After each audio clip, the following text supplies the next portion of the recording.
Good evening, ladies and gentlemen. It's your boy Bailey B. I am the enlightened entertainer. I like to entertain and educate at the same time. And as you can see, I'm growing out my beard right now. You know what I mean? I don't know if y'all seen that. What it is? Beard Lives Matter group on Facebook. But hey, I'm getting with the program. If the ladies want it, I'm gonna give it. But hey, I want to create a quick video for those of you who might not necessarily practice religion. You might not be a part of any religious group, but you still want to use prayer to benefit you. So I'm making a quick video for those of you who not necessarily a part of any religious group, but still want to use the power of prayer. Let me start off by saying that prayer should be your lock at night and your key in the morning. I wasn't raised in the church. My father and my mother worked a 9-to-5 job, so they weren't able to take me to church every Sunday or to Wednesday school, so I was never formally introduced to prayer. Now, I got all the way to college, South Carolina State University, and I was playing football there, and I got to my senior year and my last game playing down in Florida, and I wanted my father to come check me out and see me play a college football game. Now, my mother and my father separated around my 9th grade year of high school, and my dad was a big part of me playing sports. Now, when my mom and my dad separated, I didn't see my father not in high school, not in college. I didn't get an email, I didn't get a text message, I didn't get a phone call. I didn't talk to my dad at all for about 8 years. And I started reading this book called The Power of the Subconscious Mind. And inside this book, one of the chapters was the power of prayer and how to properly use prayer. And one of the things that it talked about was that the universe doesn't know the difference between the past or the future.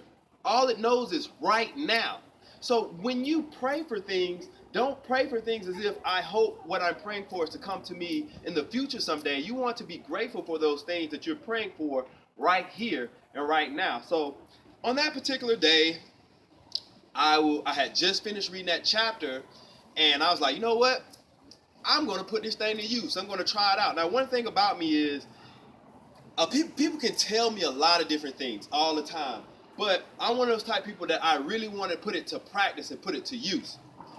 So the way that I wanted to put it to use was, okay, that night, I got down on my knees, come on to me, and I prayed. I put my hands together like this, and I prayed. I said, Lord, thank you for allowing my father to see me play a college football game.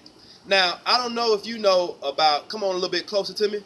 I put my hands together like this. This is called a mudra.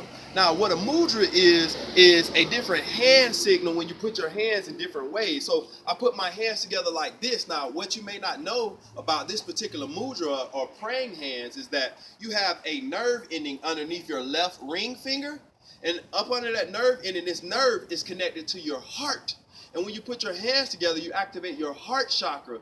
And the more energy and the more love and power that you send out into those things that you want, the more of those things will come back to you. So I got down and I said, thank you in advance for allowing my father to see me play a college football game. And I went to sleep. Now, all that week when I was at practice, I acted as if my father was going to see me play a college football game. I was excited. I was enthusiastic. I was really looking forward to playing this week. Got down to Daytona Beach College, and we were playing Bethune. And it was a big game for me. Now, we traveled down to Daytona, and on Friday I get into warrior mode where I don't answer my phone, I put it on silent. I'm not trying to hear or talk to nobody. And I cut my phone off and I had a couple meetings. I went to these meetings, and when I went to the meeting, I got back from the meeting, I checked my phone. And I had a message from my sister. My sister's name is Marsha. And I checked the message, and Marsha says, Bailey, give me a call whenever you get this message. So I give her a call. I'm like, hey, Marsha, what's going on? What's up?